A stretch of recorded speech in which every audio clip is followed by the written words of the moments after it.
Avaliando o mercado da carne de frango e seus derivados, nós nos últimos tempos podemos observar a evolução do consumo. E isso não é nenhuma novidade, porque há cerca de 5, 6 anos atrás o USDA, Departamento Americano de Agricultura, já havia divulgado um estudo em que previa que a carne mais consumida no mundo seria a carne de frango. Ainda estamos aí na eminência de que a carne suína ainda é a mais consumida, é uma proteína de alto valor nutricional também, né? Mas a tendência, conforme os dados do USDA, né, é que nós teremos aí uma superação aí da carne de frango, então sendo a mais consumida a nível mundial. Nós vínhamos num patamar aí abaixo da carne bovina, né, e aqui no Brasil, né, e alguns anos atrás ultrapassamos aí o consumo da carne bovina. Por que essa evolução do consumo da carne de frango? Nós estamos observando, né, no cenário mundial, né, toda a oscilação econômica que acontece em diversos países. Nós estamos observando também, né, o aumento da população em diversos países, principalmente países da Ásia, né, como China, né, e também nós observamos aí uma grande, né, mudança no consumo per capita, né, na Índia, né, que também é um país que consome muito a carne de frango e é um país também com uma população aí considerável e que também, segundo os estudos da Organização Mundial do Comércio, né, a população da Índia deve ultrapassar aí nos próximos anos, né, a população da China.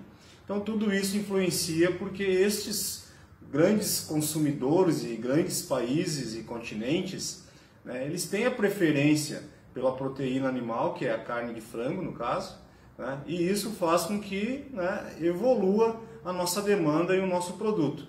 Agora, em se tratando de Brasil, clima tropical, né, nós também acabamos tendo essa mudança de hábito por diversos fatores, né.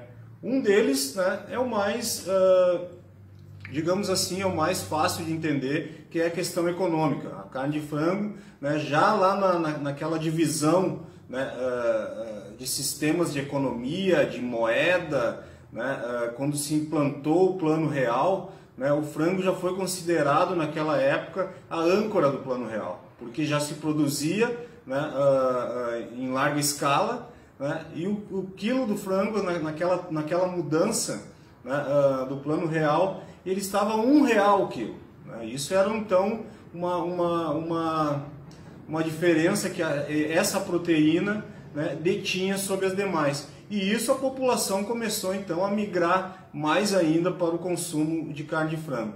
Nesse aspecto, passaram-se os anos, né, claro que a estrutura de produção, o custo de produção, ele foi influenciando, né. Hoje nós já estamos aí com outros patamares de preço, mas nunca a avicultura reposicionou-se no mercado, né, com índices expressivos que afastassem essa fidelidade do consumidor. Então, em relação a isso, esse é um aspecto importante. E aí nós atrelamos também a mudança do hábito, do comportamento das pessoas no decorrer dos anos, com a medicina, com a nutrição avançando, com especialistas indicando que uma dieta mais equilibrada, com proteínas de alto valor nutricional, com menos gordura, com menos, né, colesterol, né, eram indicados, né, acompanhando uma dieta e acompanhando, né, também exercícios físicos.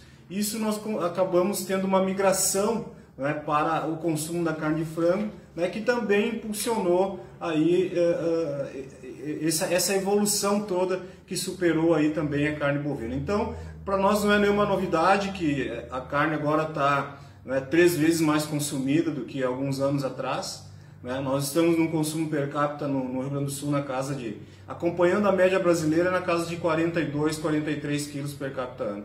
Mas certamente o gaúcho está consumindo muito mais do que isso, né, e vai consumir ainda muito mais. Claro que nós temos que valorizar as outras proteínas e nós valorizamos, né, mas é uma questão de evolução, é uma produção em larga escala. É uma proteína que tem como base grãos, milho e farelo de soja e suplementação vitamínica. E totalmente banido aquele conceito de que existe hormônio na produção de carne de frango. Isso está totalmente derrubado, né, por pesquisas, pelo objeto da lei, pelos conceitos de produção, né? O grande segredo da avicultura é genética, nutrição balanceada, com grãos, milho, farelo de soja, como eu citei, né? E também, né, suplementos vitamínicos autorizados por lei. Então é esse, né, o grande segredo da avicultura, que está nos levando a ter esse consumo per capita cada vez mais expressivo, e vamos com certeza, né, evoluir ainda mais aí na cadeia produtiva e na sociedade como um todo.